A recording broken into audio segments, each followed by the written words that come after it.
Turns out listening to Lewis Hamilton might be Actually, a good idea. Do you know what I'm excited for? It's not really a bolt. It's like 5-second penalty for Ocon.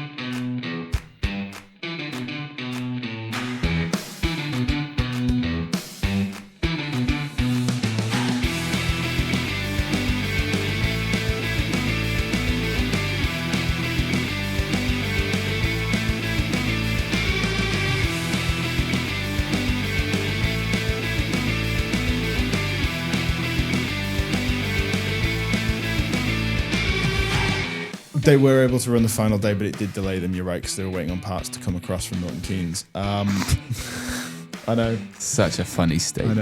I know. So, I mean, all of this Mercedes speculation disproven, really. I mean, Just gone. They might as well give up and pack it in.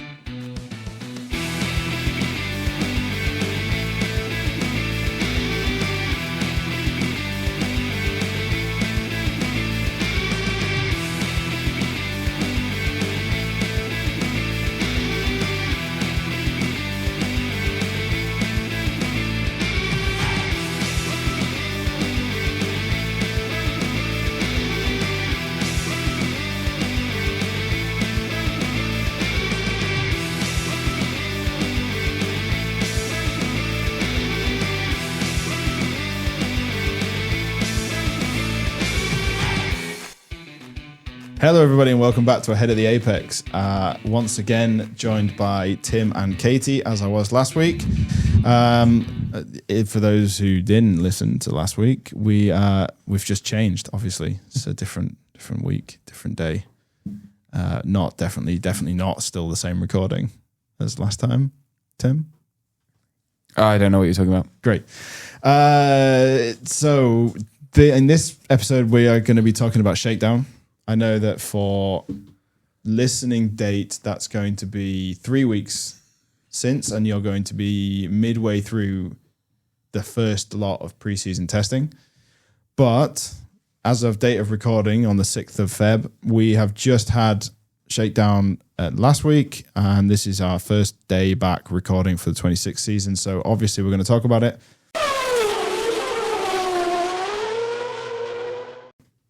Okay, so a little bit about Shakedown. Katie, you had many questions about Shakedown when it was happening about, can we believe this sort of times? What can we take from this? Why is it not televised? That sort of thing. So to answer those questions as somebody who's been around for a long fucking time. 1,000 years, I think, some put it at. This isn't the first time we've had a Shakedown F1 testing session. This isn't the first time we've had an F1 testing week that was not open to the media. In fact, the only media that was allowed there was F1's cameras themselves, because of a couple of things, actually. So the first one is it's a whole new generation of cars.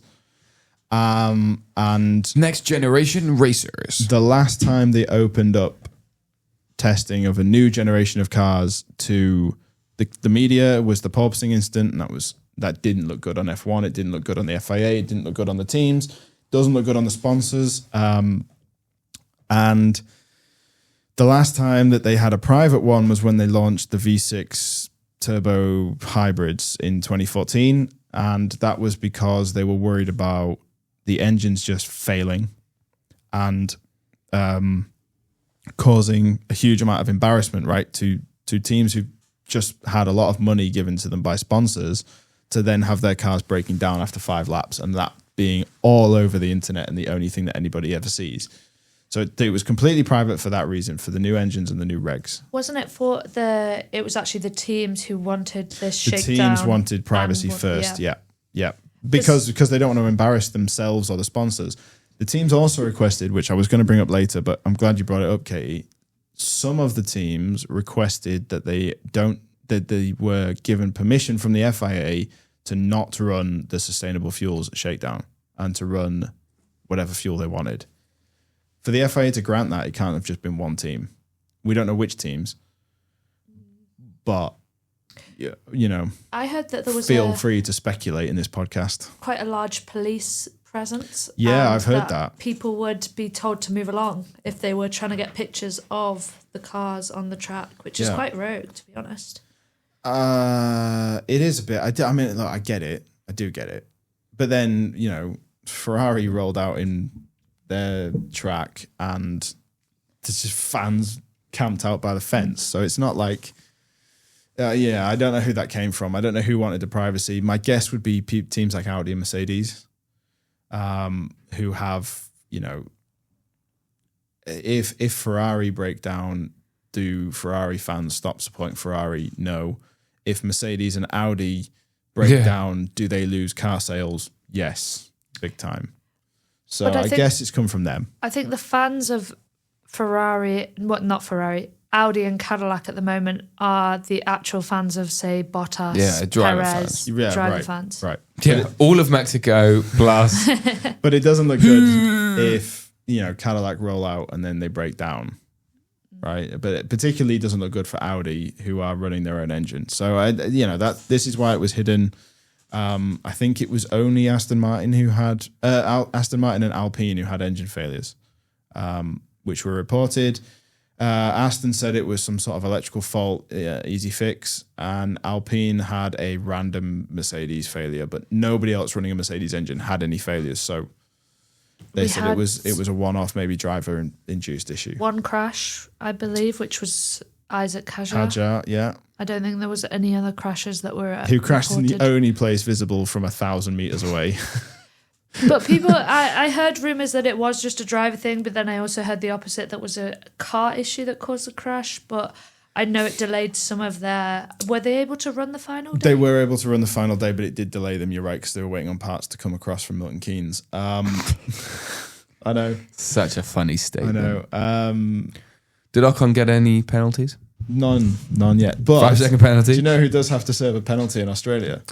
Valtteri Bottas, yeah. For smashing into someone in Abu Dhabi. Yeah. No, so the Isaac Hadjar thing, Kate, I think it was probably... I've heard both sides, and I guess the easiest way to describe it for people who aren't familiar with it is the Carlos Sainz in Australia thing last year, where it was like, yes, it's a driver issue, but it's a driver car issue, right? It's not like he made a mistake and drops it on the grass, or the car just randomly span it out. But I guess it's getting used to the car and not sure. It's a translation. It's a translational thing, right?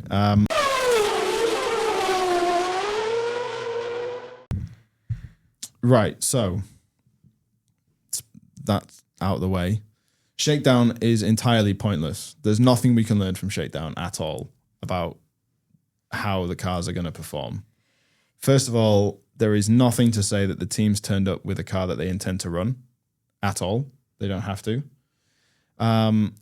They could be benchmarking old variants of the cars against simulation modes. They could be trying to intimidate other teams. I'm thinking Aston Martin here. They could be running huge amounts of fuel. They could be running absolutely no fuel. They could be running experimental fuels, tires. There's absolutely nothing. Anyway, Lewis Hamilton goes top. So obviously Ferrari are going to win the world championship. Yeah, it's good to say.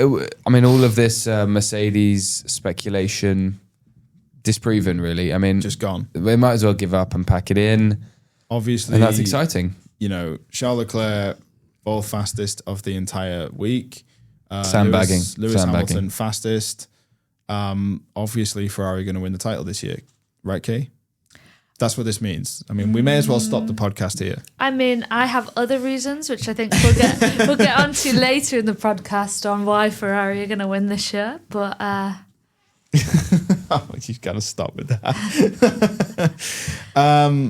Right. So I'll just run through the times are pretty meaningless. But Lewis went top, then George, Norris, Leclerc, Antonelli, Piastri, Verstappen, Gasly, Hadjar, Ocon, Behrman, Lindblad, Lawson, Colapinto, Hulkenberg, Bortoletto, Alonso, Bottas, Perez, Stroll. Most of those lap times set on day 5. Yes, for Stroll. Most of those lap times set either day 5 or 4, sorry. Some set on day 3. I mean, Colapinto and Hadjar on day 2 actually set his fastest lap. So my question is, do they bring one car or 2 cars? They bring one car. So they're sharing the car. They're sharing the cars. They're not allowed to run 2 cars at the same time. And you'll find that in testing as well next week or the week after, whenever it is. in Bahrain, they're only allowed to run one car at a time. Most of the teams were doing sort of half day rotations. I think, was it Cadillac did a day and then a half day split? That's quite common too. I know Mercedes did a perfect split. They're usually quite fair about that. Ferrari did another perfect split. Red Bull are another team that tend to run one day, and then half. But I think the attitude there is then if, Hadjar makes a mistake in the morning, it doesn't delay Max, it just delays Hadjar. I think that's the theory. They were the only ones who had a crash incident, so they were the only ones affected by that. But yeah, Hadjar running on day 2, his lap time is completely useless because the track is an unused Spanish Grand Prix circuit during the winter. Completely freezing cold temperatures, absolutely irrelevant. The day 5 lap times are obviously going to be quicker than the day 1 lap times because they've had 5 days of F1 cars running on them, right? So that's completely irrelevant. But Ferrari at the top, so Forza Ferrari and everyone give up. What is important, though, at this time is mileage. Very important mileage for the cars and for the cars to be reliable. And, of course, at the top of that list with a perfect half millennia of laps is Mercedes, 500 laps. Do you think they did that intentionally? No. They were like, whoa, guys, we've hit 500 laps. We have to stop now. That's a nice number. I feel like they hit 482 and then went, oh, wow. Let's just do a few more. We may as well go out and do one more. But also, I think they might have just planned and it was just that precise. They were like... Well, they ran without any issues, right? They ran basically like 1.5 race distances per driver per day, just without incident. Ferrari then with 440, Haas 391, Alpine 349, Racing Bulls 319, Red Bull 303, McLaren 291, Audi 244. They had a lot of issues. Cadillac 164 and Aston Martin 65 laps. They turned up for only 2 days. There is a team missing off that list. Which team is that, Katie? Williams. And what happened to Williams? Why were they not there? Well, they allegedly didn't pass the FIA crash test and had car weight problems. But yes, I feel like with everything, you hear different things. So I've heard that James Vowles was like, 2026 is going to be our year. He was. And now we're hearing this. It's not great, right? In James we trust. But we hyped him up so much last year, and now we look like idiots. Whoa. Yeah, we look like idiots. No. I mean, already we look like idiots. But we now sound like idiots too. I think this is a loss of faith that he would not appreciate. But they've come in with how, like, so was it 2020? They had like 6 sponsors on the car, and now they've got about 21, I want to say. Oh, I mean, don't get me wrong. He's done great things, but where's the car? This is what started happening to Claire, and we all know what happened there. Forgot about Claire. I mean, geez. Okay, so no Williams. You're right. 2026 is going to be our year. Rocky start. Blah blah blah. But they are running a Mercedes engine, so let's not write them off just yet. Why is it important for mileage? Particularly with an engine regulation change, you want to make sure that your new engine is going to be able to do at least a race distance. And these engines have to last, 5 or 6 races now? So you ideally, Mercedes have just done roughly 8 race distances. I think the Barcelona circuit is 66 laps. So then that means Aston hasn't even done 1 race. Correct. No, yeah. Very well noted. And Aston are running a Honda engine this year, so the Honda engine hasn't even done a race. Yes. Cadillac done about 2 race distances, but they're part of the Ferrari stable. So I think I haven't done the maths. Somebody might want to do that, but I think Ferrari ended up with the most mileage out of everybody. One thing I wanted to ask, which we were talking about the other day, is obviously there's Mercedes engines, Ferrari engines. They've had years of sort of developing these engines, so they've got a whole brickload of data. Yeah, so Ferrari and Mercedes are going to be ahead of their customer teams. Do they have to give that data to their customer teams? No. Not at all. And actually that's why so expecting Ferrari and Mercedes to be at the top of the mileage chart, and then they are, is exactly what I would expect. That's a weird way of saying that phrase. That didn't make any sense. That's exactly what I'd expect because of that reason, right? So when most of the teams are rolling out for the first time on a racetrack, proper racetrack, with a supplied engine from Mercedes or Ferrari, for instance, they're trying to run through the systems, trying to figure out how to get the battery power to deploy in an efficient way, trying to make sure they've got gear sync going on. Most teams run the Ferrari gearbox or the Mercedes gearbox with these, whereas Mercedes and Ferrari have already done that, right? They've had it on a dyno for the last 6 years since these engines were announced, and they can hit the track and do their testing programs, testing regimes, race sims, all of that, right? So this is exactly what I'd expect. What really has shocked me is Haas and Alpine doing nearly 400 laps compared to McLaren and Cadillac, who are the other customer teams. That's big, especially from Alpine, who had nothing but trouble last year, and Haas, who have typically turned up to testing late. yeah. Right. They're working in the that's big. They're working in the MMDD frame, so they're always a bit off the mark. That's big. Red Bull, I'm not sure we can learn much about their mileage because it's a new engine package. They would, Red Bull themselves had issues, but they've done 600 laps on those engines, so that's pretty good. It puts them up with Mercedes. Are Racing Bulls and Red Bull allowed to share their data? No, I don't think so, because they're separate teams. They're different teams. I guess they could. It just wouldn't be in. Oh, I don't know. I'm just trying to think if this was Ferrari and McLaren. Could they? Maybe. Would they? No, I don't know. But Red Bull and Racing Bulls aren't competing against each other. Ferrari and McLaren are. But as far as the FIA concerned, so that's really knocked me for 6. I did not expect that question. Okay, so Ferrari and Mercedes, or Ferrari and McLaren, they're not allowed to share data between each other, and also not allowed to give each other drawings, designs, whatever. But Red Bull's in-house engine team are allowed to gather data from both Red Bull and VCAB Racing Bulls. Yes. In the same way that Mercedes have an engine guy at McLaren, and they have an engine guy at Alpine, and they have an engine guy at, who else is running their engines? Nobody this year, but Aston Martin last year, right? So there is, in the same way that Williams, in the same way that there's a Pirelli person in the garage at all times, right? Gathering the data from the various teams. What they're not allowed to do is share that back out with the teams separately. But they are allowed to use it to develop the engine, which is why Mercedes used to have the best engine, because they had like 5 customer teams all feeding data back into the Mercedes powertrain department. Now, yes, if the Mercedes powertrain department goes out for a beer with Toto, is he going to tell him some stuff? Yeah, probably. But this was the Susie Wolf pillow talk scandal. Hey, we're not throwing any. He does not speak for a head of the AFX. No, but the idea was that was the threat. That was why people were nervous and concerned. Of course. But yes, it's a good question, Katie. Thank you. But no, I don't think so, is the answer. They've never had a relationship like that, and they're not allowed to copy designs and everything else. Should we get into some team discussions? Yeah.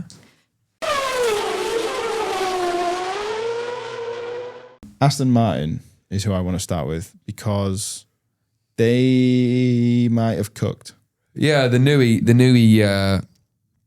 Newey. Have you seen it? It is very aggressive. Mm-hmm.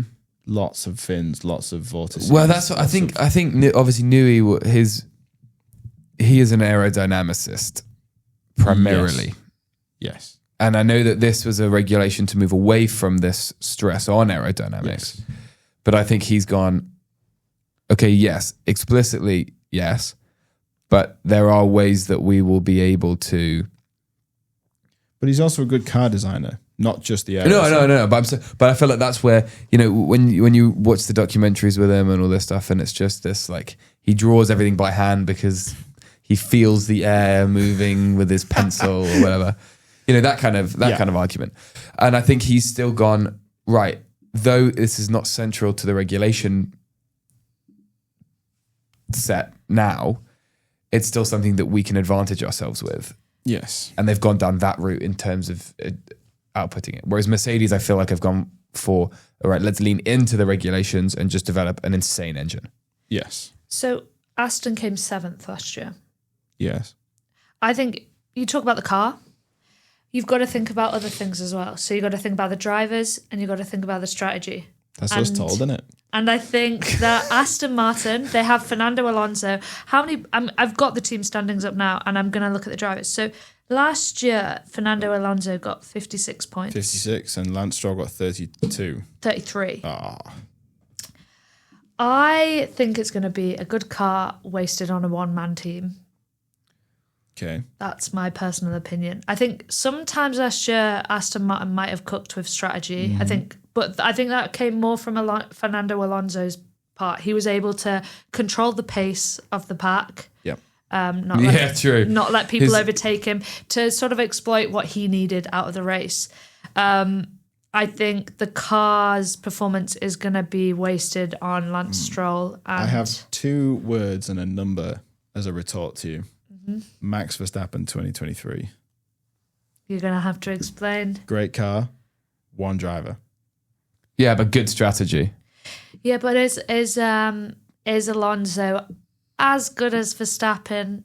I want to say no. Not anymore. No. Not anymore. But he was.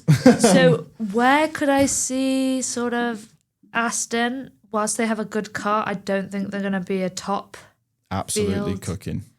Absolutely cooking. I don't think they're going to be in the top 4. Adrian Newey's put beam wings as suspension arms as beam wings in an era where beam wings aren't allowed. I mean, this guy, the Viking horns are back, the floor, the barge boards. I mean, good Lord. Either it's like an absolute red herring of him like being like, hey guys, look what I've cooked up. And everyone's going, yeah, we should pay attention to Adrian. Yeah. So, and then the car turns up in Australia and it's like nothing like that whatsoever. And it's like exactly how the Mercedes is right now. But Mercedes spend the next 3 weeks trying to build an Aston Martin in their own garages. Like, I have no idea, but man, that car is the only one that looks really different to anything else. And it's either going to be the best thing in the world or it's going to be nowhere. There is no in between. I think we could. I think it will be exactly in between. We could see an Alonso podium, maybe. Oh man, I would like to. I'd like to see an Alonso World Championship, but that's not I think Aston Martin are going to be 6th, and they'll be fine. Like, it's one better than last year. Okay.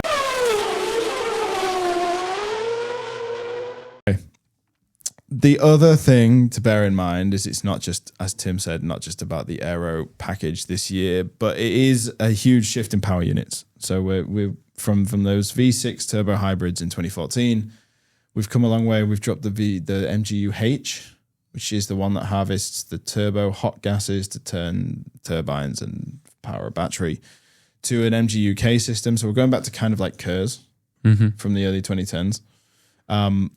And it's almost a 50-50 split this year between the combustion engine and the MGU-K system. And on top of that, the FIA has limited the amount of power that can be produced by the internal combustion engine by introducing this compression rate limit. So that's the volume in the cylinder that can be compressed.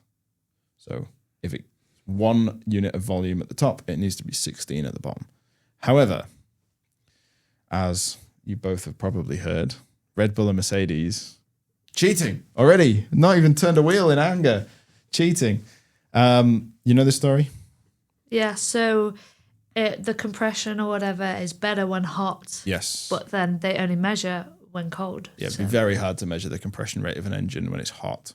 I mean, can you imagine trying to run alongside an F1 car with a probe? I don't think the FIA can cover that in the budget, but Ferrari are not happy. Ferrari are really not happy. They've lodged a formal complaint with the FIA. The FIA have said, well, what do you want us to do about it? And I get where Ferrari are coming from because they had their whole fuel pressure. Yeah, well, yeah. Which again, they just built a better measurement. Right. I get where Ferrari are coming from, but Toto Wolff has turned around and said, well, get your shit together and build a better car then.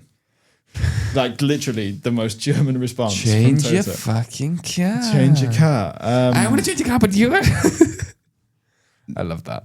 Do we really think it's worth 0.3 seconds a lap? Do we really think the engine is going to make that much of a difference in a year with active aero and reliability, perhaps? A year where Lewis Hamilton is happy in a Ferrari and topping timings already. Well, he's happy in a Kia.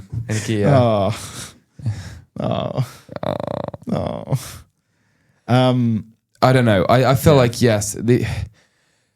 Like I said before, the focus has very much been put on the engine, and I feel like everyone's taken this view that that's where the performance will come from, and that's where the difference is going to be made. But actually, when you look at the end of the year, and we spoke about this a lot last year, it was not because McLaren had the most efficient aerodynamics. It was because they had the best tyre wear. Fine, yes, aerodynamics was a part to play in that, but it was not exclusively the reason why. Yeah. And it looked as though at the beginning, yes, fine, aero is going to be the big thing. That's why Red Bull was so dominant, because they had that really efficient aero package. But toward the end, it didn't. And it never ends in the same way that it starts. So I feel like what Newey's doing in not necessarily having that focus, and maybe what Ferrari are doing in overly focusing, as they always do, is not the best approach. Also, Ferrari do this every single time there's a regulation change. I think the reason they're upset is because they didn't think about doing it themselves. Yeah, we've had this discussion before, I think, where the teams that tend to push the legalities, like Red Bull and Mercedes might be doing here, are the teams whose designers typically, their natural language is English, in which the rules are written. But the rules are written in English by a French person.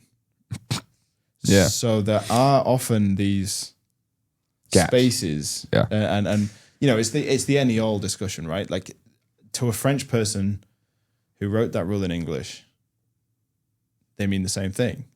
But to an English person, they don't mean the same thing. And I do wonder that, because it has typically been Mercedes and Red Bull and Williams in the past who have pushed the legalities of stuff. And McLaren. And McLaren, obviously, with the tyre water. Ferrari did. Ferrari tried it and it just blew up in their face. Every time Ferrari try it, they get caught. It's like, not again. But yeah, it's typically these, and again, these are multinational teams, sure, but typically speaking, it's the people who have design chiefs like Adrian Newey, whose natural language is English and they can read around the rules.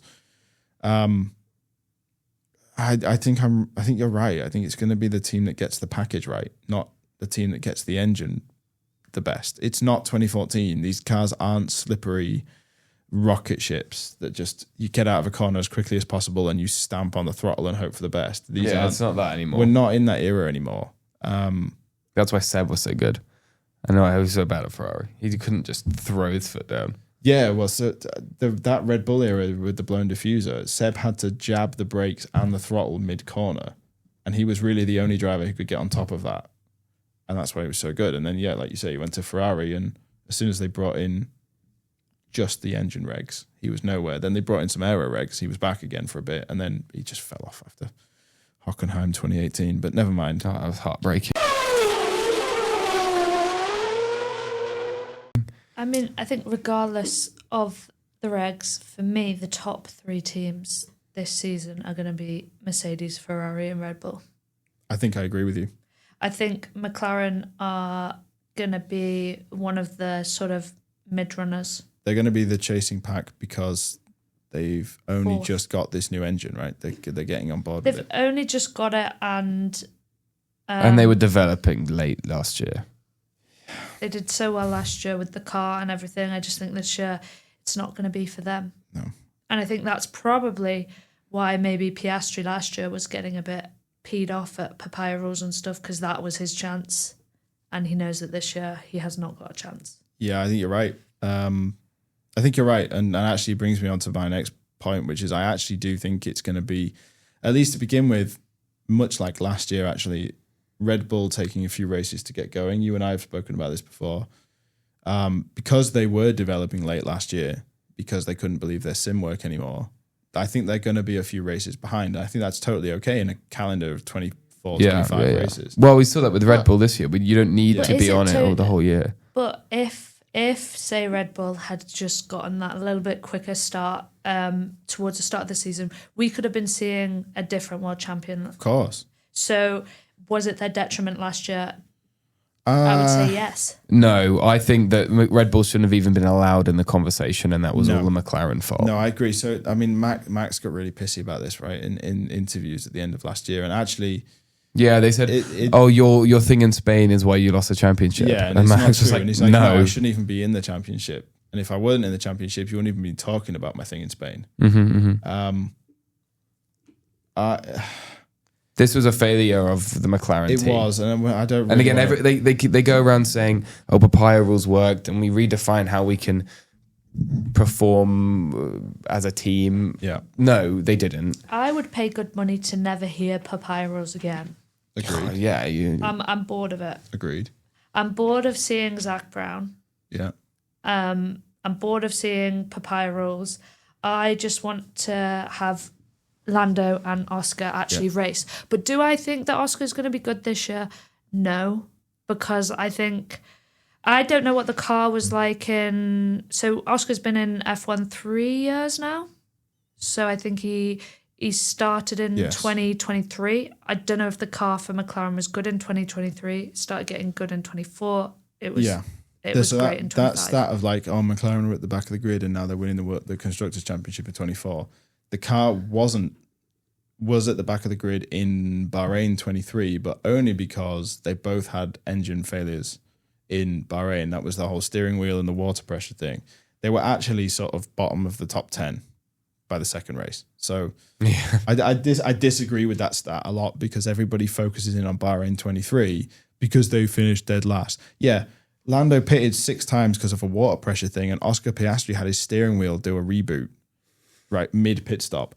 Of course they finished last, but they qualified 10th and 11th, so it's not the same thing. But no, I mean, it was a midfield car, yes. Do you think...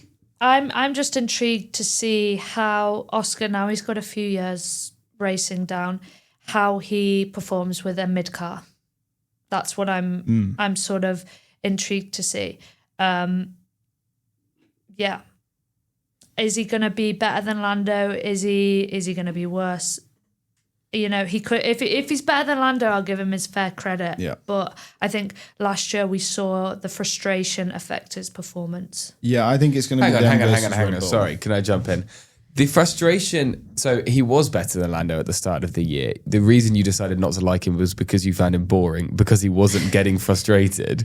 And now here we go that, the frustration made him worse. I just think everyone called him Mr. Cool, like he's like level-headed and all this lot. And then we see, was it at Baku, where he didn't qualify well and then he was trying to overtake, false start or whatever. Yeah. And then he just crashes. Yeah. And we do see Lando also just losing this opportunity. Like he could have... Losing places on the grid. Wasn't this also after Oscar was forced to give his World Championship rival a place for no reason in Italy?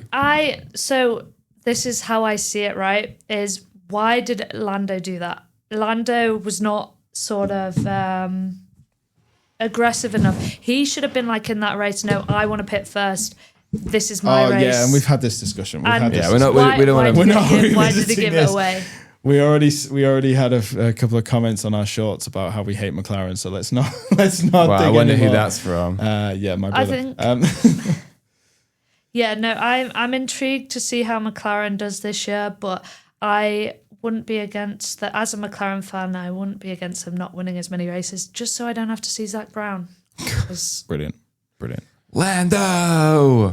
So yeah, I mean, I think reading in between the lines there, we all think that Ferrari and Mercedes will be up there. Red Bull will get up there, and I think McLaren next in line. I think Ferrari will have a great first 2 races and then just decay as usual. It's the title fight, I think, between Mercedes and Ferrari for the constructors. Okay. I can't see Isaac Hajar doing... I think Red Bull's still going to be a one-man team. Agreed. Mercedes, that you've got Mr. Consistency, which is why I think George Russell for the championship, drivers' championship. Yeah. I think he's just going to be consistent throughout the whole time. Yep. Kimi Antonelli started to get better last season, but if he has another wobble like he did I can see him being Europe, podiums, but not consistent victories. I I think imagine maybe he he'll will get his wobble. first victory this year. I agree, and I think he will wobble Yeah. for 2 or 3 races in the middle of the year. But he's also, we've got to remember, he's he's like like 19 12 or years old, something. Yeah. and it's his only second season, and he was thrown in immediately at Mercedes. So, like, Which is let's, nuts. Like, it's a lot of respect for him. if he's not finishing outside the top 5 consistently, I think he's doing a good job. Right? if Ferrari have a good car, they should win the constructors. Oh. 'Cause with the drivers they've Let's got, go. they should win the constructors if they have a good car. Yeah. And if they change their strategy, because their strategy is what lost them last year. Okay. Lost them a lot of points. Red Bull, it's just going to be Max. So Yeah. I think they have also. I think Ferrari have cleaned up a lot in terms of their race team, in terms of strategy, in terms of whatever. I think that's Fred's big impact. Yep. I also think with Mercedes, Mercedes need to realise that sort of Russell is the main driver. And if he wants to be ahead of Antonelli because he thinks he can do better than Antonelli, then he should be just given that straight away. Like, okay, you go for it. And they need to trust him more because I don't think he's sort of given them any reason not to distrust him. Yeah. Which is why the fact that it took so long for them to get the contract sorted was so weird. Yeah. Because there was this whole, is Max going to be available? Is Max not going to be available? Max, please come and work for us, Max. And then it was like, what? Yeah. Like, I agree with you. I think George has not ever given Mercedes a reason to hesitate, yet they still seem to hesitate. Whereas they wouldn't have done that with Lewis. Yes. So then if we go on to midfield runners. Well, so midfield runners, I think McLaren will be in the midfield runners. At the top. At the top, along with Aston Martin. Yeah. Aston Martin, Williams, I want to say. I want to say hope. Williams, but I have no proof. And then I also want to say Alpine. RB. No, What about I want to RB? say Alpine. Well, I don't want to say I don't want to Alpine. say. I want to say Alpine. it's going to be Racing Bulls, hopefully Williams, Aston, but McLaren's going to be fourth. Racing Bulls. So we've got the 3 at the top, then McLaren and Aston. You want to say Williams, I agree with you, and Racing Bulls. Mm-hmm. I'm not so sure with Liam Lawson and Arvid Lindblad, a rookie. And they've lost it. I'm not so sure about that. I feel what you're putting down based on last couple of years, but I'm not sure I agree with you. Yeah, but then I want to say Alpine because Gasly has been chefing, and they've got a Mercedes. I engine in the back. do like Gasly. I do like Gasly. But we're running out of midfield slots, right? How long do we think Colapinto's lasting? But Franco Colapinto, I think he's. No, I agree. Like you've got to have a. I don't think Gasly is gonna perform well enough to be in that midfield. I think Gasly will, but maybe not Alpine. I think Lindblad and Lawson are potentially just gonna. So if we take 3 at the top, so we want 5 in the middle, and then another 3, right? That's correct. So okay, RB, I'll bite RB, and then the one that bridges the gap, let's say Alpine, because I think you're right. I think Colapinto will be at the back. Yes, and But then I think Gasly Haas will have enough to bring him in, and then Haas, and then it's kind of between the newcomers, right? I think if Haas are last, then that's poor. a failure from Haas.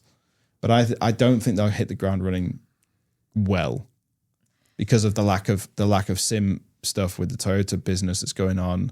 Yeah, And I think the expectation that the 2 newbies are at the back is sensible and not offensive. not I offensive. think it'll be a successful season for either Audi or Cadillac if they are not last, or if they exceed That's the one goal. of the teams that are already out there. I mean, let's be honest. So Audi should beat Alpine based on a track record that Kick have been beating Alpine of late. Yeah. But it is a completely new team behind that.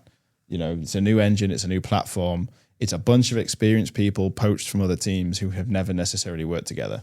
There will be translatory problems. So they need to beat Cadillac. If either one of those teams beats an established F1 team, that established F1 team should quit. Yeah. And Haas, I know we always look at Haas like sort of, but they have now been in the sport for nearly a decade. This is their 11th season. Over a decade now. Bloody hell. Or 12th season. Yeah. So over a decade. 2015? Yeah, over a decade. I thought it was 2016. So either way, this is their 11th or 12th season. A decade. And and their highest finishing position is fourth or fifth? Fourth, I think. And pole position in Brazil when it was an absolute bucket rain down. So, and fourth, they only got fourth last year with Ollie Behrman. So, yeah. So they it's now in or never. Mexico. I mean, if they don't do well this year, Toyota need to buy that team. I know we spent a good while in the last podcast talking about how Toyota aren't going to buy that team, but they should. I think it's more that Gene has always been very clear that he doesn't really want them to be a brilliant race team. Yeah. And has not given the money. There's not been the injection that the team needs in order to reach the level, or the level that we kind of would want to see as racing people. But that's just not the model that they're going for. Yeah. And at that point, I agree. I think just go away. Give up. Go away and have Haas be a main sponsor. I'm very conscious about episode length. And it's lunchtime. But just a couple of things that happened over the Christmas break. Max Verstappen is rumoured to be leaving Red Bull. I don't think he's going to. But he's been rumoured to be leaving Red Bull for a year and a half. Mickey said as long as he's got a fast car, he'll stick around. I agree. He also said there's a lot of things that need to come together for him to make a change from Red Bull. Max is Red Bull. Agreed. Jack Doohan left Alpine. Completely I understandable. doubt he's going to get any time as a Haas reserve driver. Agreed. But he is also rumoured to be part of the Toyota-backed Super Formula team. So I think that's the tie there. Mm-hmm.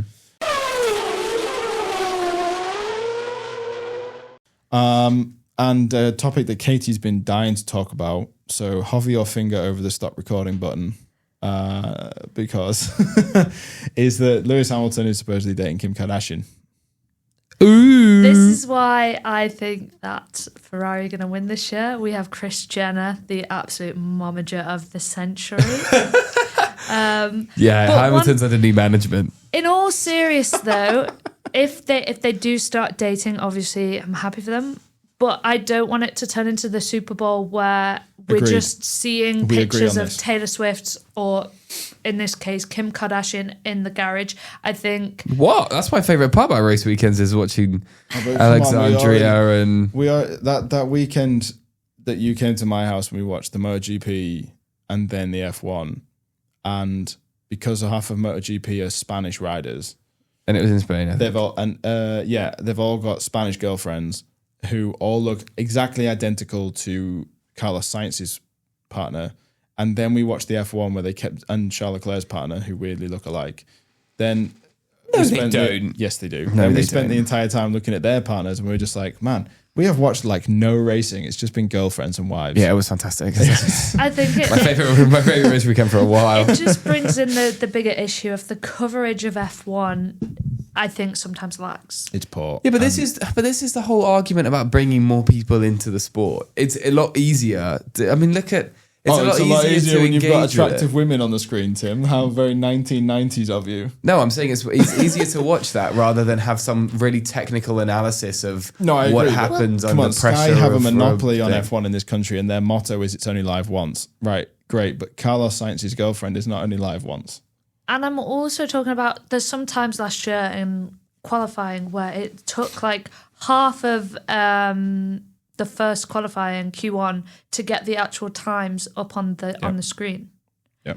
And also, how many of those reactions are indeed to whatever it was that just happened, right? Because sometimes it'll be like Carlos makes a mistake and then it'll flick to a shot of his girlfriend, right? But the screen that she's watching hasn't yet shown Carlos making a mistake. So is that reaction genuine, or is that just a shot that they had of Carlos Sainz's girlfriend?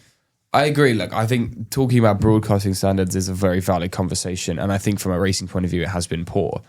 But also, I think saying, okay, we had to watch Carlos Sainz's girlfriend for 3 seconds in the middle of the race is not the biggest problem from the broadcasting standards perspective. It's not. And, you know, I agree with Katie. I don't want, you know, F1 to turn into whatever the Kardashians program is. But equally, I think it's probably quite a good thing for the sport.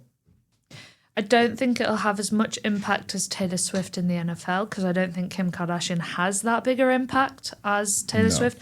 But I think it could potentially bring a new sort of watching group to F1. 100%. Which because we needed more of those, right? Drive to Survive. Team LH. Drive to Team Survive LH is next growing. week or something. Or this week. I don't know. I've not followed that for a long time. Yeah.